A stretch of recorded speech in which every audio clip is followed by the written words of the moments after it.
Oops, you want us that way.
Well, welcome everyone to the virtual world of the Eastside Freedom Library and to this evening's program on the Wisconsin Teaching Assistants Association of the early 1970s, their initial organization in the late 60s and early 70s, and their strike in 1970 and its impact and consequences. I'm Peter Ratcliffe, the co-founder of the Eastside Freedom Library, and now emeritus co-executive director. And I want to welcome you all. I hope that you've had an opportunity to look at Jim Russell's wonderful film, On Strike, Shut It Down.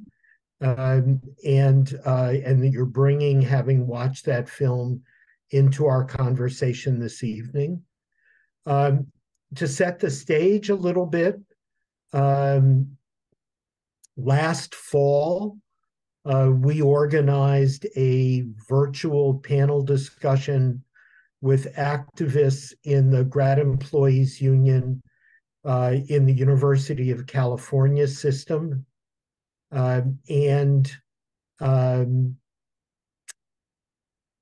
My old friend Dexter Arnold, who deserves tremendous credit for the fact that we're doing this evening, Dexter reached out, saw that we were having this panel with contemporary graduate employees who had waged in the fall of 2022 the largest strike in the United States across the University of California system. And Dex reached out and said, hey, Peter, did you know that there was a recently re-edited video of the 1970 TAA strike at the University of Wisconsin? And I said, I did not know that. And Dex said, I bet we could get Jim Russell, who was the key filmmaker, that we could get Jim to give us permission to screen his film, and that we might be able to compile a panel of people who had participated in the strike. And Dex was absolutely right on all those scores. And in his usual non-prepossessing way, he suggested that he not be part of the panel tonight, but he recruited Jim Russell Bob Muehlenkamp, Jackie Young, and Ann Gordon to participate in this conversation tonight. And so the plan is we'll have a bit of a discussion with these four veterans of the University of Wisconsin strike and the building of that union. And then we'll go to a larger discussion with folks who are in the audience. And we're very hopeful that that the audience will include some of those University of California grad employees, the University of Minnesota at this moment. We've seen graduate employees organize with the United Electrical Workers Union with a vote of over 90%. They are still trying to negotiate their first contract. And I'm expecting that we'll be hearing from members of the Grad Employees Union at the University of Iowa, which is also UE affiliated, and they've been organized now for a number of years. Logistics, let me just suggest that those of you in the virtual peanut gallery, use the Q&A function to pose questions. Depending on the number of us, we might drop all pretenses at some point and allow everyone to turn on their videos and turn on their mics if that seems desirable. So thinking a little bit about what we're trying to do, what we've been trying to do for the last 10 years at the Eastside Freedom Library is we like to say we want to promote a conversation between the past and the present. And so it would be great to think about a conversation this evening between the experiences of those graduate employees in the 1970s and graduate employees here in the second and third decades of the 21st century. What are the challenges we face? What are the strategies that we're confident can work? What are we learning? What might we be experiencing in the present that leads us to ask new questions about the past, as well as drawing on the past to help inform our activism in the present. The goal for all of us, of course, is to build a better future. That's why we do the work that we do. I want to also thank my colleagues, Sangmini Labu, who is the executive director now at the Eastside Freedom Library, and Clarence White, who's the associate director. Sang has to absent himself to work on a big grant proposal tonight, but Clarence is on this ride with us till the end, and will hopefully keep me from making too many mistakes. We're also recording this evening's session so that people in the future will be able to find it on the Eastside Freedom Library's YouTube page. And I want to encourage all of you, if you have not yet visited the Eastside Freedom Library's website, please do. Please click on the Get Involved header and sign up for our twice monthly free electronic newsletter so that you can find out what else we're up to, what else is going on. 2 nights from this evening, on Thursday evening, the 30th, we will be doing a program with Julie Ayer, who spent 30 years as a violinist in the Minnesota Orchestra and has now written her second book, a book entitled Defying the Silence, about how the musicians union at the Minnesota Orchestra stood up to a lockout by orchestra management in 2010. So for those of you who were passionate about what happened in Wisconsin in 2010 and 2011, we had some of our own versions of that anti-unionism here in Minnesota. And interestingly, it was professional musicians who played a leading role in the fight back. So that will be this Thursday evening at 7, again, virtually, co-sponsored with the Ramsey County Historical Society and the Roseville Public Library. So what we're going to do is ask our panelists to unmute their mics and also their video so that we can see them. And Clarence, I think you could take down the spotlighting me and let us see who else is with us. Jackie is here. Ann Gordon is here. Ann is being told that I can't start my video because you have stopped it. That's what my computer says. Oh. Clarence, are you able to invite Ann? Ask to start video. Let's see if that'll work. Let me try it again. Let me hit it again. There you are. There you were for, there you are. Right? For a second. Yep. Yeah, okay. yeah, the white hair, that's the sign. Cool. Great. But now the sign, now this thing. Okay. Love me. You're good. You're good. Okay. All right. I'm really here. Okay. Yeah, let me give a quick introduction. Ann Gordon has earned a PhD in American history at Wisconsin. She landed at Rutgers and has, among other things, edited 6 volumes of Elizabeth Cady Stanton's writings as part of her work into the early history of women's suffrage in the United States. And we know that this last year has seen some pretty interesting labor activism at Rutgers, so maybe we'll hear a little bit about that. And Jackie Young, who is also with us, was an undergraduate at the time of the strike in 1970, went on to earn a law degree and become a labor lawyer, and also had worked as a union organizer.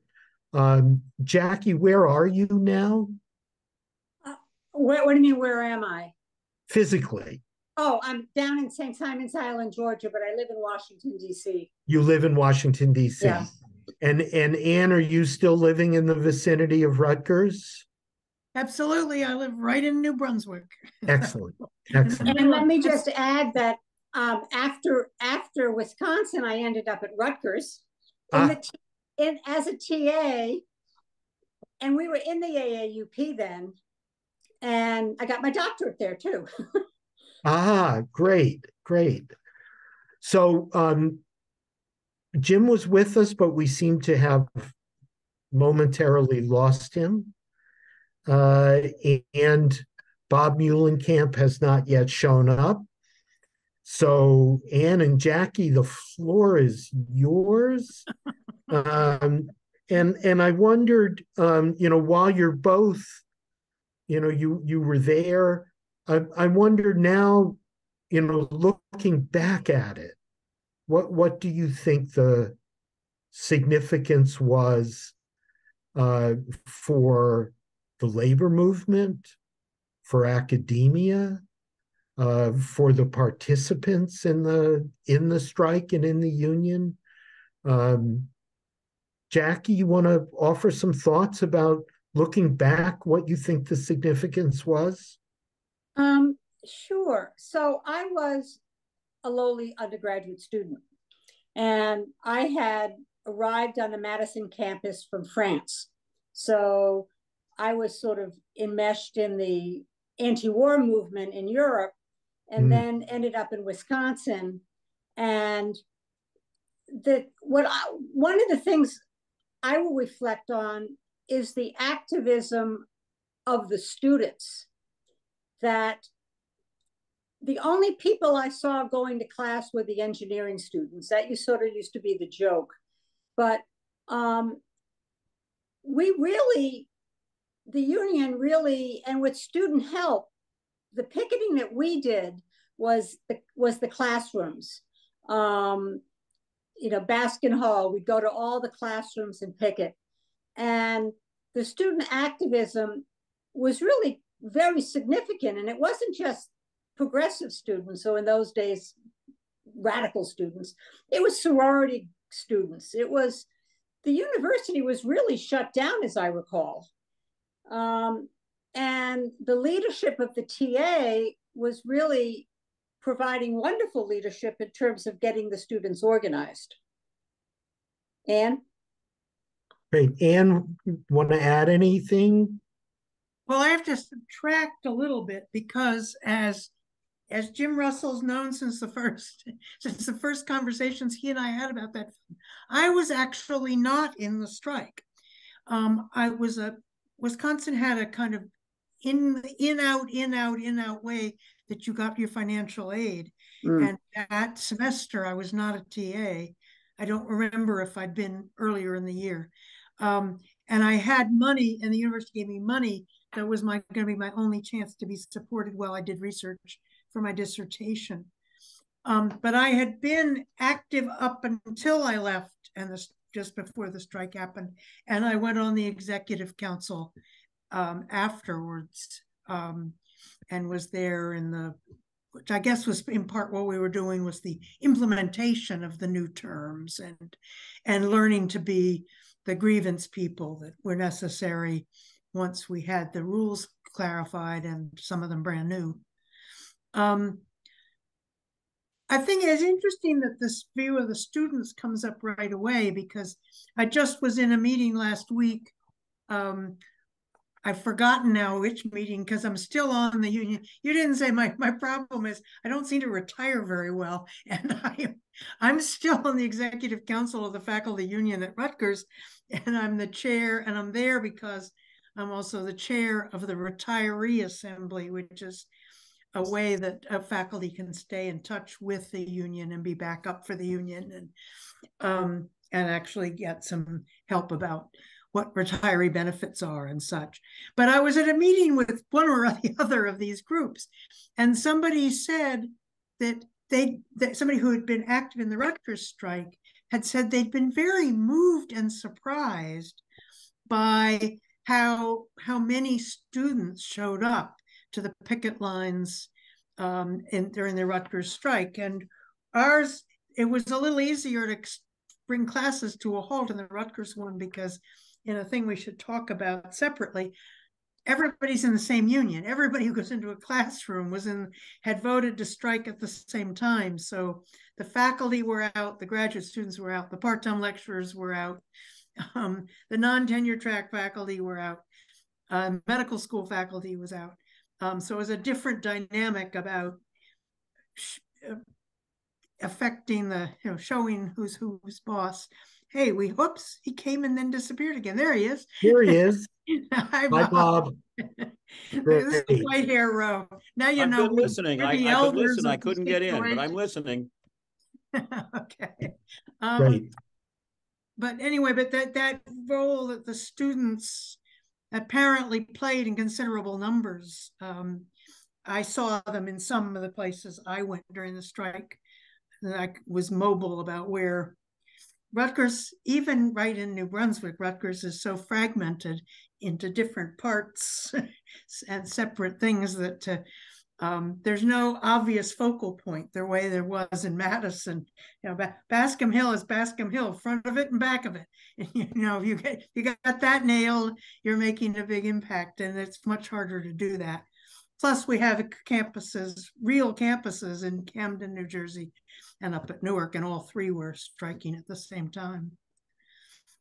Great. So, Bob, we started out with Jackie. I listened. I heard the whole conversation. Great. So, let me focus it maybe just a wee bit more. In the film, and again, I don't know that everyone with us this evening has watched the film, but in the film, we see a lot of footage of the picket lines. And of course, picket lines are dramatic and are magnets for video.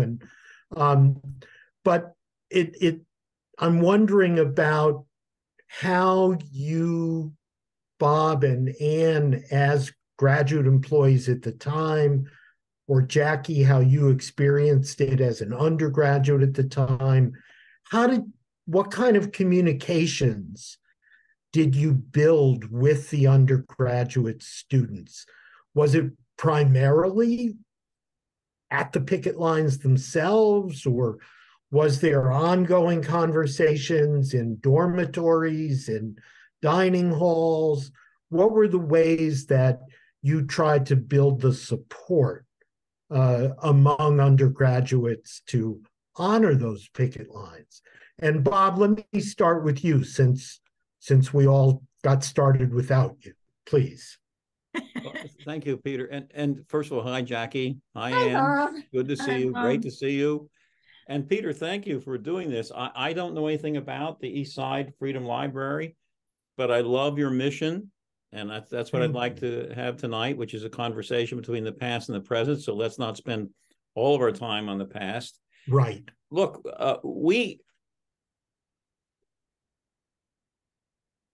you can't separate what we did from the time and the place, and the broader movements that were going on at the time. We could not have organized a majority of TAs anywhere in a vacuum at that time. And we did it because there was a broader movement going on around, obviously, the three great movements: Vietnam, women's rights, and really not just civil rights, but an uprising. And we were part of that. And we saw ourselves, a lot of us were participating in those movements, and we saw ourselves, we almost 2,000 of us, and we did 2/3 of the undergraduate hour teaching. Yeah, absolutely. So we saw ourselves as workers. Now, that's a big word, but we did. And so it was not difficult to organize the undergraduates. We were their contacts. And so we were the ones that they related to. We were the ones who really gave them grades. We were the ones who helped them. We were the ones who mentored them and spent time with them. No professor spent any time with undergraduates, God forbid. So it was not difficult at all. We did the undergraduate hour teaching. I remember that. That's still true at Rutgers. Hang on, Ann, hang on. Jackie, go ahead, please. And I then was just going to say, I remember that. I mean, I don't remember any faculty, but I do remember all my TAs. And they told us we're going out on strike and we're asking you to support us. And it was easy. Yeah. Great. Ann, please. We were the teachers. I mean, they took notes from big lecture halls, but we were their teachers. Right. Ann, go ahead, please. Well, I was just saying that proportion that Bob's talking about is still true, which for any of the organizing graduate students that may be in our audience, keep those numbers in mind, or get your own local ones, because it's highly likely, especially if you're in the state universities, that you were teaching well over 50% of the undergraduate course load, and that gives you power. And it also gives you a particular kind of audience, because the parents paying the tuition, if they are, assume they're getting professors for that money, and you expose them. So it's part of your power, not just for organizing picket lines, but for getting your points across. Rutgers were able to do the same thing with non-tenure track. As non-tenure track faculty, which was an organizing project I took on after I retired. And what's the biggest course on campus? Psychology, the intro to psychology. Who teaches the intro to psychology? PhD guys who've never gotten tenure anywhere. And they're just hundreds and hundreds of students. They were in those classes, and that's true across all the departments. And Jim has now joined us. I'm sure, Jim, you found making the movie easier than signing into the Zoom, but I'm glad that you're here. And I don't know how much you've heard, Jim. I mean, we were talking particularly about the meeting point between graduate employees and undergraduate students, and how the message of the issues of the strike got communicated. And I wonder, Jim, is there anything you want to add to that? Well, first off, I was not one of the principal organizers. So I'm going to defer to the people who are the principal organizers. I mean, I was a member of the union. I was in the strike, but I wasn't, one of the people who really knows so much about this. That issue, I think that we became obsessed with that issue personally, and did not see the bigger issues where there was progress that was made with the union. So that in the first version of the film, it basically interprets the strike as a loss because of the loss of the educational reform issue. But given 50 some odd years of thinking about it, actually the strike was a victory. I mean, it established the union. It won a number of major reforms for TAs. So I think that there's a certain amount of perspective that you get with time after something like this. Now, I'll have to say that, maybe I'm, saying something people don't want to hear, but the educational reform issue is a really hard sell to faculty. There was, one person who saw the film, okay, and said, if I were in a red state, I wouldn't want to have to negotiate with my TA about what I put in the course. And so that's the way that was interpreted. On the other hand, the whole thing of student-teacher evaluations was something very new at that time.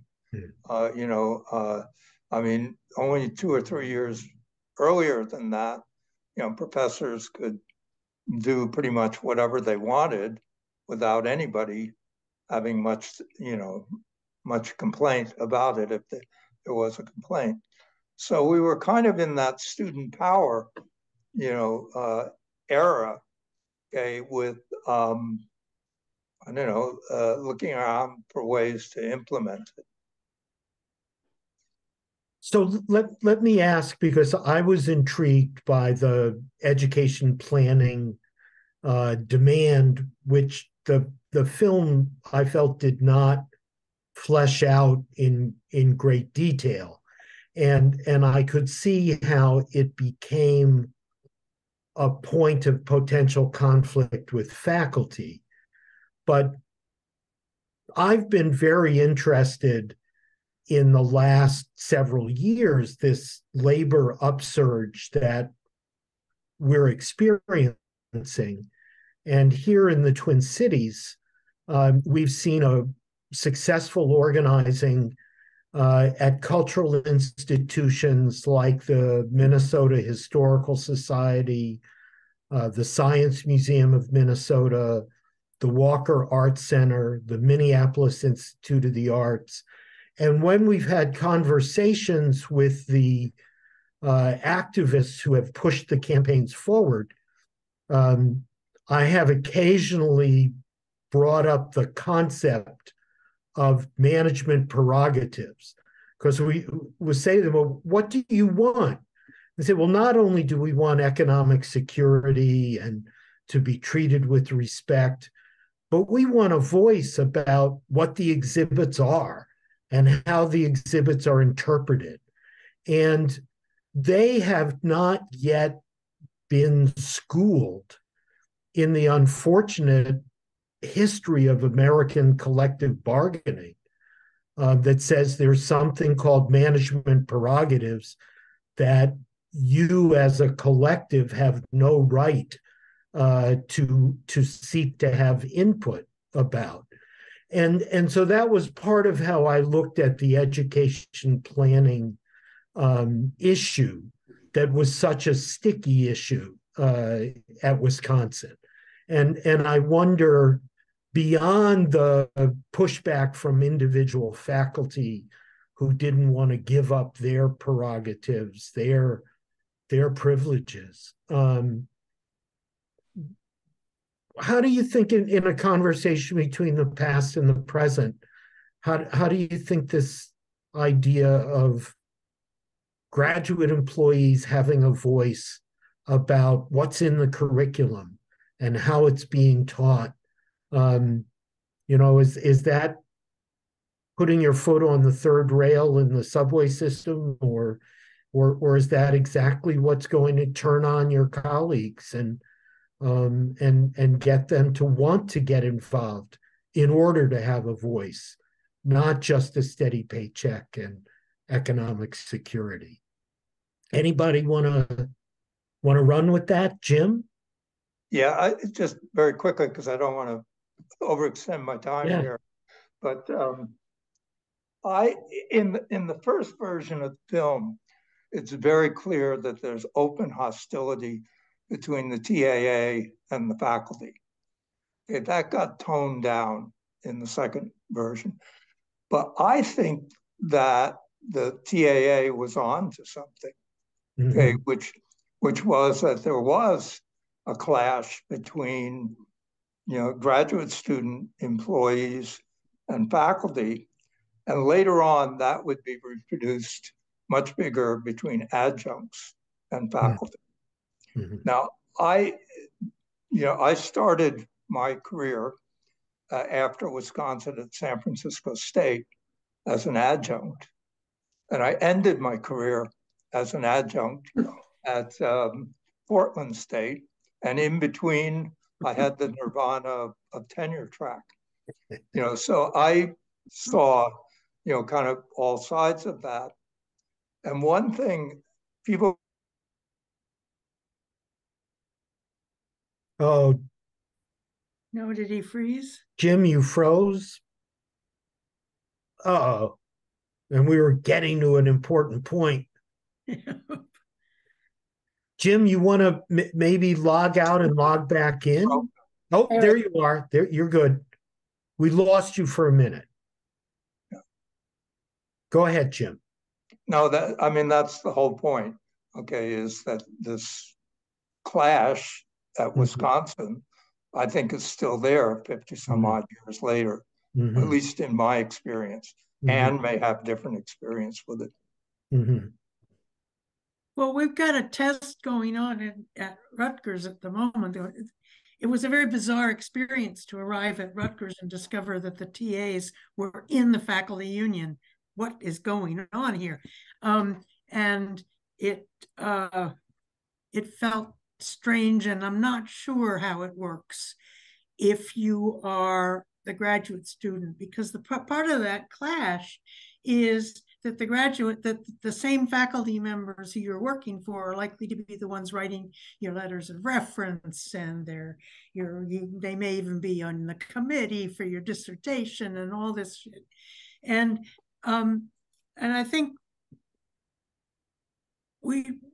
everybody struck together this year at Rutgers. At that part, as a striking unit, it seemed to have gone very well. And it certainly strengthened things to have all these different units going out together.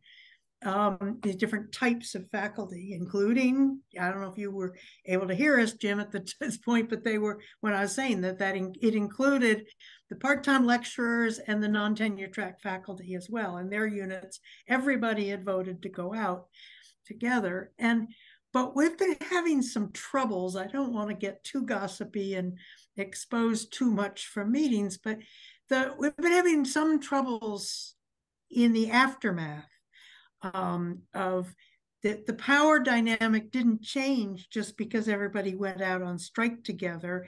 And so graduate students have some resentments about compromises that were made that they feel, were made not always accurately, but they feel they were made in favor of some other group, not them, and that their people tried to prioritize their demands as bargaining was going on, and they would say, you know, that was our top demand. We said we wouldn't settle without that demand, and you know, and just lots of tension that just I don't see how we're going to get out of it, frankly. And again, it's a problem in dealing with anything else, because you've offended the graduate students, and whether you personally were involved in any of even those decisions, you're still got that tension exaggerated now. And so the university is a very, very hierarchical place, and to pretend otherwise is not necessarily a successful aim. Well, I remember being in the being as a TA at Rutgers, being in the faculty union, and it never made any sense to me at all. Wondering, you know, you're right. They were my advisors. I was in the labor program, so it was easy because they were good people, but they were my bosses. They wrote my evaluations. They sat on my dissertation committee, and it was a conflict of interest from my perspective. No, I think you're right, Jackie, and it's true. I mean, the non-tenure track, one of the issues that's come up, and apparently I haven't read the new contract, but apparently this has been improved. But the non-tenure track, which is a lot of people at a big research university, because most of those people paid on grant money. I was non-tenure track. I read, Jim was boasting about it, the variety of his employment. I worked at 6 universities over the course of my adulthood, and after leaving Wisconsin, and I retired as a full professor on a 1-year contract, never been on tenure track. So wow. I've been at the margin. But whoops, now I've lost track of the point I was going to make about before that. Well, let me jump in, and we've already gotten a question in from the audience. And I'm realizing that there are probably people joining us tonight who have not looked at the film. And so I wonder if you could, in a nutshell, in response to the question, explain what the issues were that led the union to go on strike in the spring of 1970. What were the issues that people had rallied around and took a stand on? Anyone Bob, want? this is going to be you, Bob. Bob, Please. I can give it a try. Yeah. I don't have the experience that Jackie and Ann and Jim do, and yourself, Peter, with nonprofit work like this and university work afterwards. But the TAA it started as an educational reform organization. It was an association of TAs. And we built a network among all the departments over several years, not having anything to do with collective bargaining, but really about, look, I came there from the University of Chicago, 22 years old with a master's degree, teaching undergraduates 3 years younger than me, 2 years younger. I didn't know what I was doing. So I think a certain degree of modesty is I've always thought this was required. And we had no teaching background. No one taught us how to teach. Yeah. But we were learning. We were thrown into it and we were learning. And we wanted them to listen to us because we were in those rooms with the students. We had some sense of what was working, how they learned and how they didn't learn, what was relevant and what wasn't. And they simply wouldn't listen to us. If you remember, Jackie, and we published like a bi-monthly, it was actually a pamphlet, a brochure about our thinking about all this. So long before it became a collective bargaining thing, why that happened is another story. We really were all concerned just with being better teachers. And we got no help, zero help from the senior faculty who presented the lectures. So I would just say that, but I don't have the experience going forward that all of you have. What were the issues? The issues were, first of all, what I just explained, that we wanted some process, formal process, where they had to pay attention to our experience, what we were learning in the classrooms, and listen to us, not so much about the content of their lectures, for God's sake. They had spent their lives studying, researching, publishing, whatever. It wasn't that. It was, how do you teach this to undergraduates? And we wanted a process where there was a formal way that they had to pay attention to what we were learning, listening to, and make it better.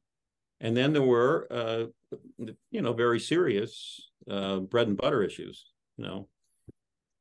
how much. So when you say, healthcare, Bob, when you say they wouldn't listen to us, was the administration of the university, or was the actual faculty for whom you were a TA, or was it both?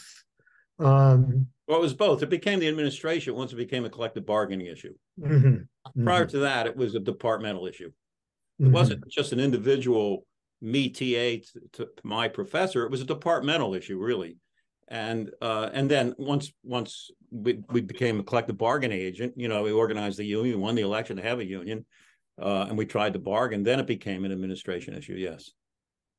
And I'm thinking when you use the word department, Bob, that we started out this evening talking about relationships between TAs and undergraduate students, and I think, Jim, you did such a careful job in the film, at least in the re-edited version of the film, that there was someone from the German department and someone from the Russian department and someone from math and someone from econ. And let me ask, how did you as graduate employees build relationships across departmental lines? Did you go and organize a coffee clatch with TAs in another discipline? Did you just happen to have a partner, a boyfriend, girlfriend, whatever? How did you build those horizontal relationships from one department to the next? Let me answer this, because it's an interesting story. We knew nothing about how to do this. And the geology department had job prospects very different from the history department after getting a doctorate, and very different point of view about what they were doing there and getting their degree. We didn't know anything. We went to the School for Workers, which existed at that point, and because we didn't know what to do, so we went there looking for help. And a guy named Lyons, who had been an ILG organizer, among other things. And I remember in their big conference room at the School for Workers, he moved the tables aside. He took a long roll of butcher block paper, rolled it out on the floor, and said, "Okay, let's map the departments on this campus." Mm-hmm. And that became our organizing chart. And so we literally took assignments. I mentioned geology because I took the hardest assignment of all. I had the geology department, which was on Bascom Hill. How do you go talk to geologists who are going to go work for the oil companies, finding oil? So that's what we did. We just systematically, just like you would organizing anything else, took assignments, went around, spent the time, explained the issues, and won a lot of people over who would not normally have come over. But again, I said it once, I'll say it again. It was a moment. So what we were talking about, look, I said we started out as an educational group. across many departments. It exploded around Vietnam.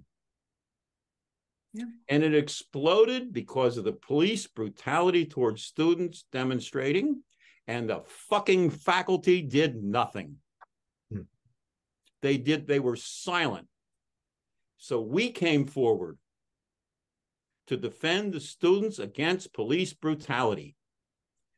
And that enabled us to go talk to TAs in geology, because they saw that, they knew that, they didn't think that was right. There were a lot of people who came forward not because originally around the education reform thing, but around what's going on this campus. Who are these faculty people? Who are they? They're not only absent from the classes, they're absent from anything that students are concerned about, or any life on this campus. That's what was behind all this. I think the first I ever knew your name, Bob, was right after the Dow demonstration, which was the brutal of the brutal. Didn't you also call for an undergraduate strike right after the Dow demonstration? I don't recall. Back up and we were striking over everything. I don't recall. And tell people what the Dow demonstration was. Oh, well, this was the problem of recruiting on college campuses during the Vietnam War, and Dow Chemical was coming to campus. They weren't the only devils to come. The CIA would come, but the Dow, when it was the fall of '67, I think, if I'm right, my second year. That sounds right. Yeah. And it was going to be in the Commerce building. Commerce. Oh, thank you. It was in the Commerce building. Yeah. I know the building. I just wanted to call it a business building, but you're right, Commerce building, which was right at the top of the Bascom Hill that we've been referring to, which is kind of a central point of campus. But it also had the advantage in the end of having lots of other buildings real close to it. So there was an audience, a great audience for what was going on. But the plan was that we filled up the hall, and I was in there, filled up the hall with people sitting on the floor, blocking the door where the CIA had set up their recruiters on the first floor of that building. And they sent the police in from both ends. The corridor had doors at both ends. And they sent the police in from both ends. And it's one of the sounds that will go, the day I die, I'll still be hearing the sound of what those clubs sounded like on people's heads. There was blood on the walls in the corridor. Tell me about it. No, there was blood all over the place. Right. Let me get Jim in here. Jim, please. Yeah, let me add some details here. Okay. Number one, need to remind people that Dow produced napalm. Napalm. That's right. why people were so outraged at it. Number two is it was the first time in the United States that the police attacked students. Before that, you could have a sit-in and you would get carted away. I know that personally because before the Dow demonstration of fall '67 was the Dow demonstration of spring '67, in which we sat in and we were carted away. Okay, and then what happened? A thing of the courts. Right? What happened, Jim, is that the faculty, forget the administration, but the faculty, the people who we were supposed to be looking up to, and the students were supposed to be looking up to, were silent. For the most part, there were some exceptions. Yeah. Okay. Jackie, did you want to say something about all of this? Well, I wasn't there then, but I remember when I first met Jim Russell at an anti-war demonstration, and we were being maced in front of the library. And I remember Jim grabbing me and saying, run, run. And you told me that that's what happened at Dow. But I do remember the viciousness of the Dane County sheriffs, because I was very active in the anti-war movement. And I remember being chased. Helicopters would fly around and look for us. And we could be just walking to class, and they would all of a sudden they'd jump out and start chasing us. And I remember running onto the frozen lake, and with a friend, and remember Priscilla Lyons, my friend. Anyway, and I kept on saying, no, I can't run anymore. I just want to stop. And she says, no, they're going to beat the shit out of you. Keep running. So we ran. But the TA strike, there was also that. I mean, you just never knew whether they were going to catch you. Mm-hmm. Mm-hmm. So let me push this conversation between the past and the present. Yeah. And let me call on Anne, because of all of us, I think Anne has been most involved with an academic workplace in the present. Do you think that the racial justice uprising after the murder of George Floyd here in Minnesota, that the racial justice uprising contributed to creating the kind of what Bob is calling a moment that helped instigate the activism that you saw among graduate employees, non-tenure track faculty, and faculty at Rutgers? I don't think so. I think the Black faculty are highly organized anyway, and actually kind of cautious. Not sure that we're going to be nice to them. I would say there's more chance in the current uprising, the Gaza Israel thing, because it's involving more students. It's much more like a 60s uprising from what I can see, and connected to an outside world too. It's not just, it's like eventually students may have started and young people may have started the anti-war movement, but pretty soon it became bigger than students. And I think, I don't know if it's going to happen. I mean, we've had some long and complicated executive council meetings at the faculty union at Rutgers, because just on things about whether we should take a stand, join the labor movement effort to get a ceasefire, and what are the ramifications? And with the first statement we released, we only lost 4 members. That's not too bad, not as bad as we thought it could be. It's just and we've also, New Jersey's the most ethnically diverse state in the country, and we're also right in the middle of an Asian population in the center, the New Brunswick campus anyway. We're in the very center of the state, and so there's been a lot of problem for students. Students are scared, and students are fighting each other. And so one of the roles the faculty's been trying to take is to protect them, not do what Bob's describing. He's still pissed, you can tell. So it's what makes you strong, Bob.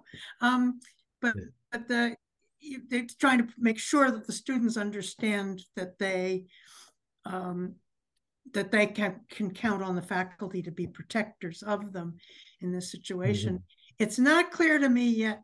Apparently the very first statement, I so hate the current president of Rutgers that I can't bring myself to read his statements, but he's just a jerk. But his first statement in October was off base, and he's been having to move fast. But it's hard because the university is supported by a lot of rich Jews, and they have a huge number of Arab students and Arab faculty. And so he's in a jam, but he won't know how to handle a jam. That's one of his features. I wonder if any of the rest of you, Bob or Jim or Jackie, that you see parallels between this. There is very definitely an upsurge of graduate employee organizing going on. It's not just University of Minnesota. We almost every week one yesterday, I think. Right, we hear of somebody new. How do you see the connection between both the issues that you addressed at Wisconsin and the particular historical moment that you were all living through in the late 60s and early 70s. Where do you see these conversations between the past and the present today? Well, I think that graduate student people who are organizing themselves are more advanced than we were. For one thing, they are addressing pay, and that never got addressed in the TA strike. In fact, it was put off the table. And that's certainly a very, very key issue that is addressed today. So it's coming much closer to traditional labor union organizing. Jackie, you were going to say something? Yeah, well, the NLRB, when I was in a manager interning at the NLRB before I retired, and we did have some of those TA graduate student cases. And in fact, my deputy was an adjunct professor at AU, and she was part of organizing the graduate students. But I mean, I was a student in those days, not a TA, but when I was a TA at Rutgers, I mean, society is so different now. You actually need money to survive. Yeah. But when I was a TA, I think I was making $4,000 a year. I had free tuition, and for 3 years I worked, and it was a lovely job. I lived in a hovel on George Street in New Brunswick. We didn't need any money. We didn't have. So, I mean, today you need, almost no one's making enough money in academia. My daughter's a teacher. She can't feed herself on a teacher salary. And, and I think that the teaching assistant, like the faculty, like all these, I was an adjunct at Catholic University. They don't make enough to live. And so I don't know what the answer is, but I think maybe stop building multi-million-dollar buildings and start actually teaching. And like they do in Europe, they don't have dorms for most part in Europe. Students live at home when they go to school. But I think it's impossible for the teaching assistants today to survive on what they're making. So they have to, and the adjunct faculty, the number one issue, frankly, if I were a TA, would be money. Bob, Well, I've been on a couple of these conversations, and I'm a long way from it, but I've met the teaching assistant activists who have organized and who are going around organizing others. They say the exact same thing Jackie said. They literally can't live. We not only did we not need much to live, but we could look forward to a career that was going to pay us enough. We were going to become professors and make it.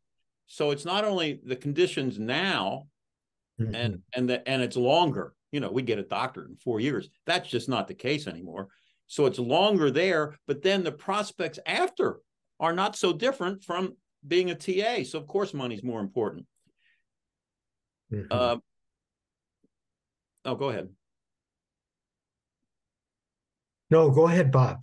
So I find, for me, thinking about this conversation between the past and the present, and I don't know who's on the call. I've been on some other calls with teaching assistants and organizers of teaching assistants at different campuses around the country.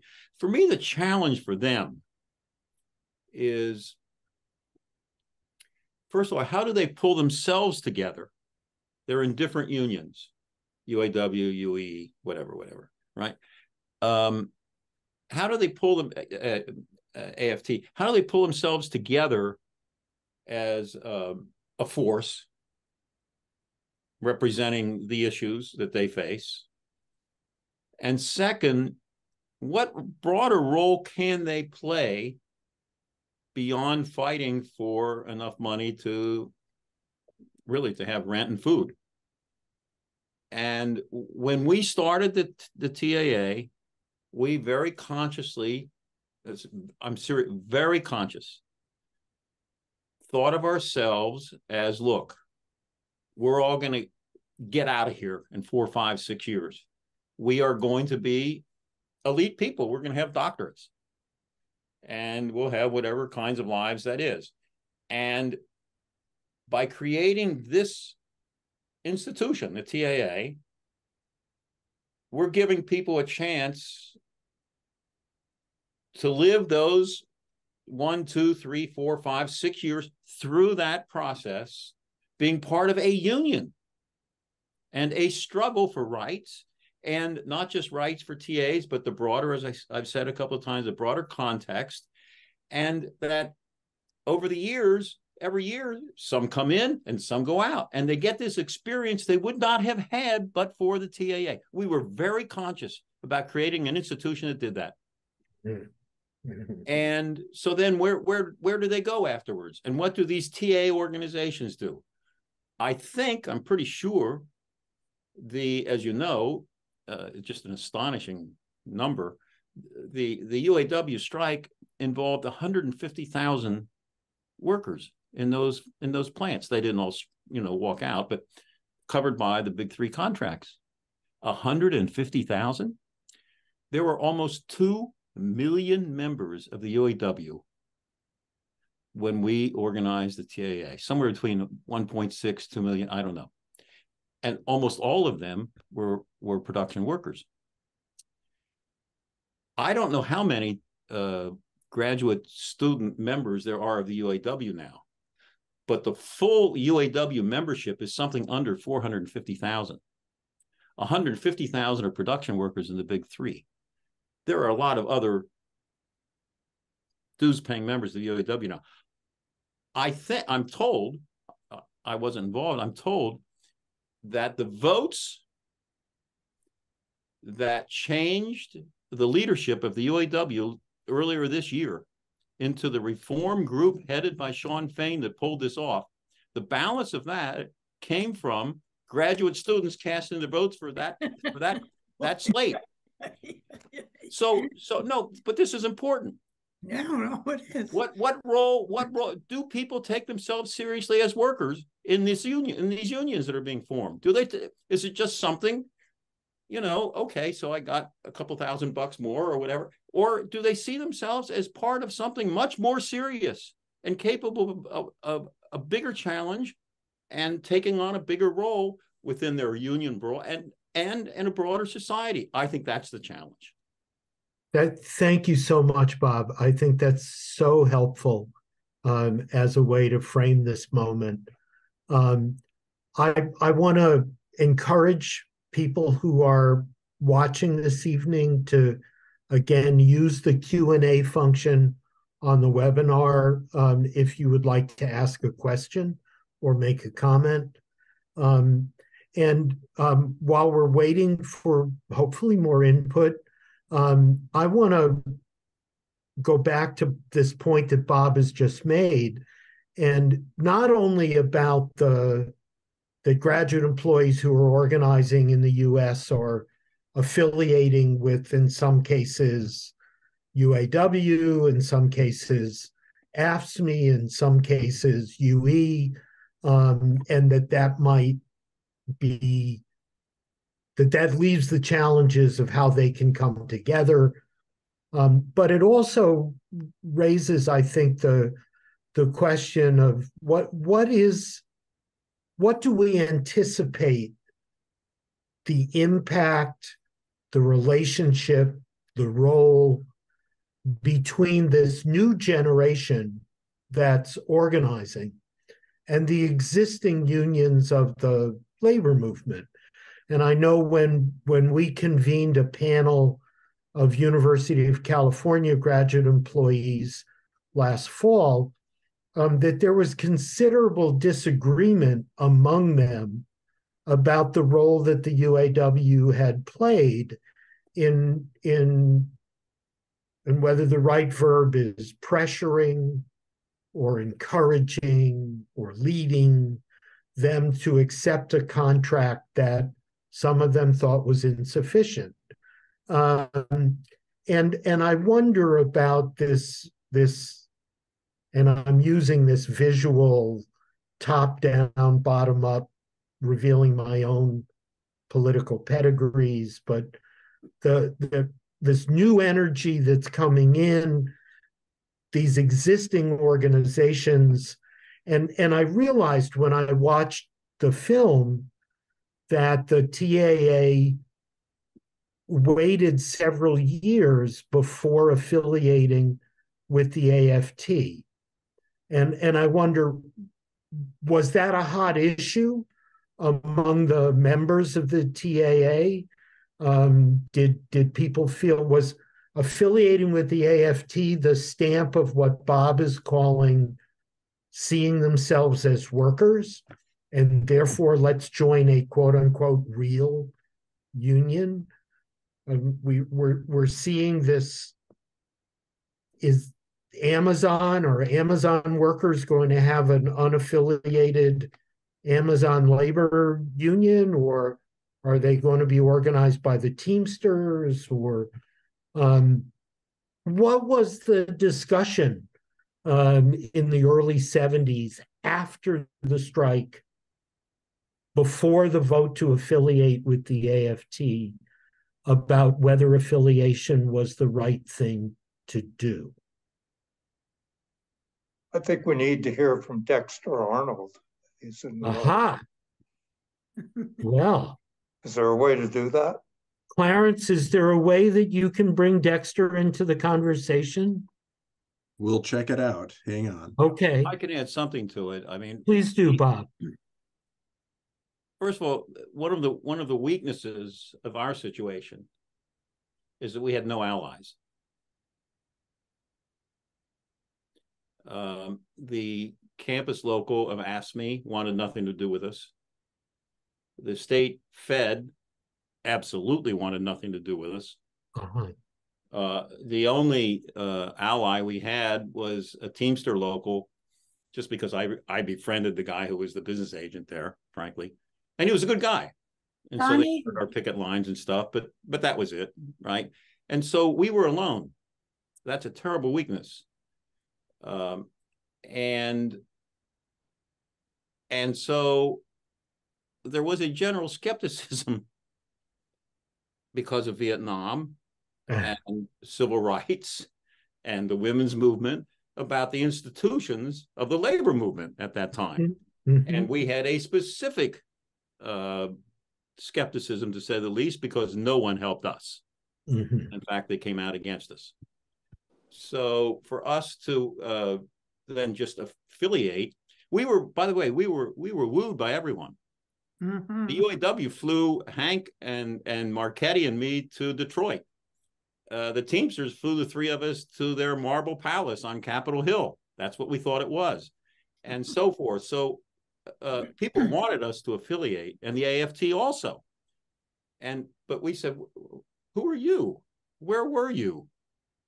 And so we were the first. And so it took a while for us to think this through. I had left by then, but it took a while to think this through. What would be the minuses of affiliating and spreading what we were doing and become part of something bigger that respected us, but also helped us grow and grow others. So that it would not have been possible mm-hmm. at that time to affiliate with another union. Mm-hmm. So Dexter apparently has unmuted his microphone. Dexter? Yes. Hey, man. Can we see you? Can you see hit the video? I'm not sure we can. The camera's on. Yeah, I think that the webinar doesn't work that way but Dex, drop some knowledge, will you? Bob's really just just spelled it out. I mean, at the time, I was away doing research the year when people fought over whether or not to affiliate, and if so, with whom. But the Madison labor movement. I mean, by the early 70s, there was some individual friends, but certainly the leadership was they didn't like. I mean, they didn't see us as part of the labor movement, and we saw them as, you know, what was wrong with the labor movement, and you know, we were certainly right about the Madison Fed, as you know, which over time, and if Newby's here, he can say more. We changed, but and we played a role in it, along with a lot of other unions, mainly over the wretched job that the leadership of the Fed did with the Madison newspaper strike. But by the way, if David Newby is on, I would really like to invite him into the conversation. Yeah, Newby is here. Okay, David, hop on. Dave, can you also unmute and join us? Dave Newby? Somebody may have to. Clarence, can you let Dave Newby in to speak? I think, yes, here he comes. Excellent. Because I just have to say that, you know, over a matter of not too many years, Dexter ends up the editor of the Madison Labor News, or the Union Labor News in Madison, and Dave Newby ends up the president of the state Fed. And so my own trepidations about the new generation coming in and being swallowed by the evil bureaucratic institutions is maybe, you know, contradicted by having people like Dexter Arnold and Dave Newby with us to share their experiences. Dave, hi, Dave. Yeah. Hey, Newby. Good to see you all. From being a graduate employee to being president of the state Fed? It's a longer story, but it has to do with what Dexter was talking about, and Bob. But the key to a lot of that was the decision that was made while I was actually out of the country to affiliate with an AFL-CIO union. And I remember Haslak talking about that it was important to be a part of a union that had connections with other unions and not the NEA, which was strictly an education teachers union. And it was really through the Madison Fed that a lot of us got that broader education through simply not only being at the meetings, but talking to people at the bar after the meetings. And I remember Haslak, when we had just affiliated, I was elected a delegate in that first cohort to be a delegate to the Madison Federation of Labor. And I remember Haslak getting us together before that first meeting and laying down the rules. And it was, you know, number one, you know, you have to attend every meeting. Number two, nobody speaks on the floor for at least the first year that we're affiliated.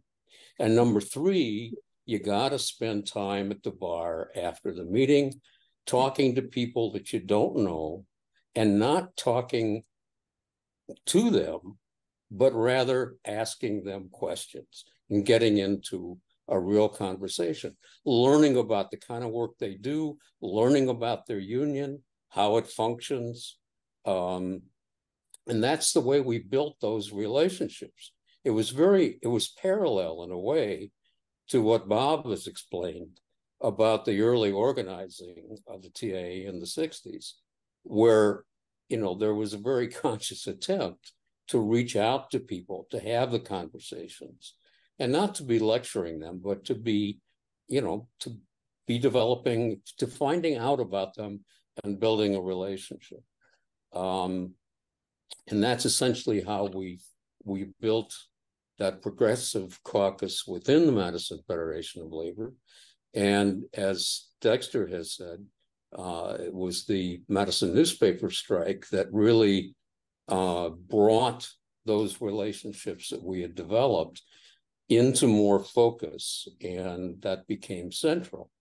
And that gave us the credibility with additional union leaders and locals and delegates and rank and file members that we were the ones that organized the support for those workers. And it became a multi-year project and led then to, to my running for office, not being successful a couple of times. But again, building that credibility by being visible in support for other workers. And that would not have been nearly as possible had we affiliated with the NEA, for example. Thank you, Dave. It's very helpful. And I'm sort of thinking kind of the conversation this evening with Bob describing the guy from the School for Workers laying out the butcher paper on the floor about how you were going to organize horizontally, department to department. Jackie and Ann talking about the relationships between TAs and undergraduate students and how you built those relationships. And now hearing from Dexter and Dave about how the organization went into the Madison labor movement, the Wisconsin labor movement, building an impact over time. And of course, there is, again, to go back to Bob's point about the historical moment, we can't invent a moment like the Vietnam War, or the Civil Rights Movement, or the women's movement, or the racial justice uprising, or the burgeoning movement against genocide in Gaza. That, some of these things are totally outside of our control, that set the stage within which we operate. But I think we've kind of identified a pretty logical, rational organizing strategy for how a group of TAs, graduate employees, frustrated with both the lack of response from the institution to brutality against student protesters during the war, and the desire to have an impact on how teachers teach and communicate with students in ways that are effective. How that, as Bob called it, an association, not a union, to begin with, became a union, saw collective bargaining as a path, and then moved from that into the labor movement in ways that enabled you to have a tremendous impact. And so I'm hoping that there are other questions to come in, but let me see if Bob, Ann, Jackie, Jim, anything else you want to? I just want to. Please, Bob, please. Jim and David both referenced the cap time strike, right? And how that. Well, I was listening to it, and after David especially said, I think of Frederick Douglass: "Without struggle, there's no progress," and that means individually also. Mm-hmm. We grow through struggle. Organizations grow through struggle. Society grows through it. I think now of this wonderful UAW strike, we don't know what's going to come of it, but a lot's going to come of it because they took on the bosses and fought them instead of what's gone on there for so many years. And that's how we all grow. Well, maybe that actually opens the door to something else that I did want to raise, which was the impact that your experiences in the TAA had on the choices you made for the rest of your lives. So not just institutional impact, but personal. I think you have all devoted much of your lives to the labor movement. And I wonder if you want to say something about, surely you didn't become a graduate student at the University of Wisconsin intending that this was a path to a life in the labor movement. But and I suspect that you don't have a lot of regrets. And I wonder if there's anything you want to say about what you experienced in those struggles in Madison that led you onto the path that you have followed for so many years. Well, for me, the TAA part was the orderly part. I came from a women's college in New England into Madison during the Vietnam War. You know, the world turned upside down. And something seems to have gone crazy with my computer here. No, you're good, Ann. You're good. Okay, but I can't see myself or anybody else. There, got it. But there was structure to the TAA and the kind of struggle it was, and an organized way that we collaborated and learned from each other and committed to each other. Whereas the anti-war movement could get crazy. There was no, it was a more fluid and often contentious and sometimes very personal thing. And sometimes the different different fights that were going on. I tried to make a list the other night. Bob put this very well in New York when the film was shown, and he listed, you have to understand, we did this because he did it tonight too, this list of these things were going on. We were part of that urge, and it's even a longer list if you start. One of my first actions in Madison was going to teach about imperialism in a dormitory, with Jim O'Brien. And we had this SDS, it had a pamphlet, and we were sitting in the lounge of one of the great big dorms, and it was just everything we were doing all the time. And it was also affecting, because I was in this history, it was more obvious the ways in which all this stuff going on in the world around us was impacting our work. And I think it impacts something Bob was describing earlier about, we needed help with, we're the ones who know what the students are asking, and, how do we make those connections? And students, I actually, years later, because I went back and lived in Madison at one point, was talking as an adult lady to one of the faculty members, and he said, "Oh, it's no fun teaching here anymore because the students aren't all stirred up and asking questions and thinking all the time." And I believe him, that those, in a way, that the turmoil was creating dynamics in the classroom that the older faculty didn't even acknowledge were there, let alone know what to do about. And the TAs were sort of the medium between the two, because the world really was changing very, very fast in those years. And as I say, the orderly part was the TAA. And Jim, please. Yeah. Well, I think that one of the things that the TAA taught a lot of people, especially radicals, was that the kind of dismissal that a lot of radicals made of the labor movement, that it was sold out, that, oh, it was great in the 30s, but now it had become institutionalized, that was wrong. Okay, that the union really was the answer, even if it disappointed you at times. Okay, but that was the arena in which to work.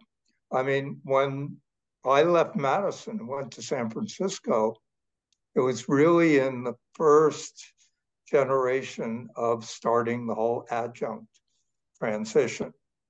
I mean, I went there with the thought that, you work a few years and then they give you a full-time job and you climb the ladder that way. No, they slammed that door shut. I mean, once you were, an adjunct, you were always an adjunct. You were always something lesser in the eyes of it. And I tried using my TAA experience to organize around that issue. I failed, okay, but at least I knew what I was supposed to do after that. And if the TAA had not been there, who knows where I would have been in radical speculation and so forth. Thank you, Jim. I got very lucky. Dave, please. Yeah. Yeah, obviously the CAA was central to the rest of my life. And number one, giving me opportunities that I never would have had before.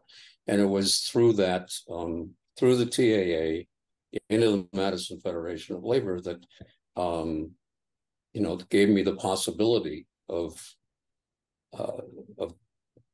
not only being involved in the AFL-CIO, but having the chance to provide some direction and leadership.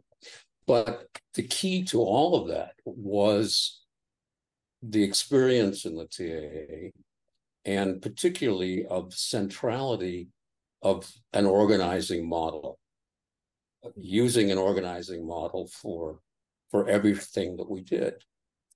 And, that became not only the means by which I was able to win elections in the Madison Federation and then the state AFL-CIO, but, it provided that fundamental perspective, which, now I think most effectively, as Bob was saying, we've seen expressed in the UAW strike.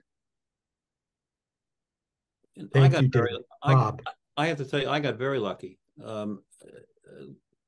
Obviously, the whole thing changed my life because of all our publicity. I was recruited to be an organizer for 1199. Now, 1199 in late 60s and early 70s was, expanding out of New York.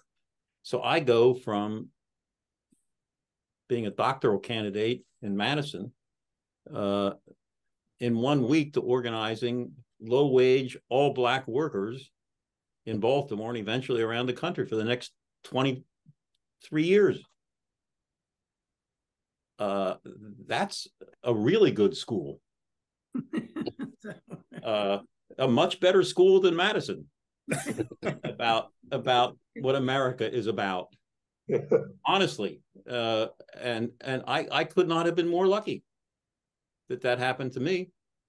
And then I end up being the assistant to the president of the Teamsters Union, the Teamsters organizing director. That's all because, as David said, of how we started this thing. It just so I don't know what to say. I'm just it changed my life. Yeah. Right. And I think that's what we wanted it to do for people. Mm-hmm. And it did for me. Well, we're about out of time. Anne, was there something you wanted to add? I was going to say, if you're out of time, I don't need to, but I was going to say that for me, there was a delay. When I retired as a non-tenure track faculty member, I had also fought while still working to get the union to do something about the non-tenure track world. You could be there for 30 years and still be on one-year contracts, that kind of crap. And so when I retired, they needed somebody to chair a bargaining team, but who knows no job security in being a non-tenure track faculty member. And I said, hey, they can't fire a retired lady. So so somehow out of the depths of the back of my head came all kinds of skills. I had some excellent teammates. I had 2 labor lawyers who were adjunct faculty at the university on my bargaining team. So I got good advice. But also, I wasn't doing what the faculty union did on organizing things, where I held meetings, how I called meetings, who I, put in touch with whom. And, that somewhere back there, all that it felt like, and I was willing to make trouble, at my age, and if you're a faculty member, you're not supposed to be thinking about trouble, but we did that. We went, I went to my first, what do you call those parties before a football game? Tailgate. Went to a tailgate party with some of my my most prestigious non-tenure track colleagues. We were just constantly doing stuff, and I wrote letters to them constantly. They were full of quotes from rock and roll music. And it was just, but it felt really like it was Madison coming out of me, pouring out in ways that I hadn't realized while I was doing historical work. Great. And we won, by the way. We got great, even better. On your track. Great. So it's been inspiring to listen to all of you. Jim's movie will still be available. If you are watching this conversation tonight and haven't looked at the film yet, or if you watch the recording of this conversation, which will be available on the Eastside Freedom Library's YouTube channel, get a look at the film. Thank you all so much. Dexter, thank you for having the idea to do this. Jim, thank you for making the movie and re-editing the movie. Thank you all for spending time with us. It's really been great, and continue to make good trouble. Continue to carry these lessons forward and promote this conversation between the past and the present. Thank you all. Am I the only one with the TA pin still? Oh, wow. Oh, Jackie. Oh, so much. Got hers. Below the camera. Jackie, thank you. So how cool is that? We are putting together. I still have my papers that I wrote for the TA after the TA strike too. So we're putting together a great collection. We've got a great collection of buttons. I just thought of the name of our thing that we published every other month was Critical Teaching. Yes. Remember we wrote those articles? Yes. When we started the whole thing, David? Yeah. Critical Teaching. And they're still relevant too. Yeah. Okay. Like that. So if either of you want to part with your TAA pin, we are putting a great collection of union buttons, and we also have union t-shirts that don't fit us any longer. And so we're putting the pins on the t-shirts and having them as displays at the Eastside Freedom Library. Send us your pin. Well, for the next generation of Madison history, I do have the t-shirt for the uprising at the Capitol. What year was that? Which 2011 was seminal in starting that thing. Right. Great. Getting that underway. Right. But I have that t-shirt. I got that t-shirt as a Mother's Day present. I've raised the right kid. Definitely. Great. Thank you all. Thank you. Stay in touch. Great to see all of you. Thank you so much. To see you. Wonderful to see you all. Thank you. Bye-bye. Bye-bye. Bye, Steve. Thank you.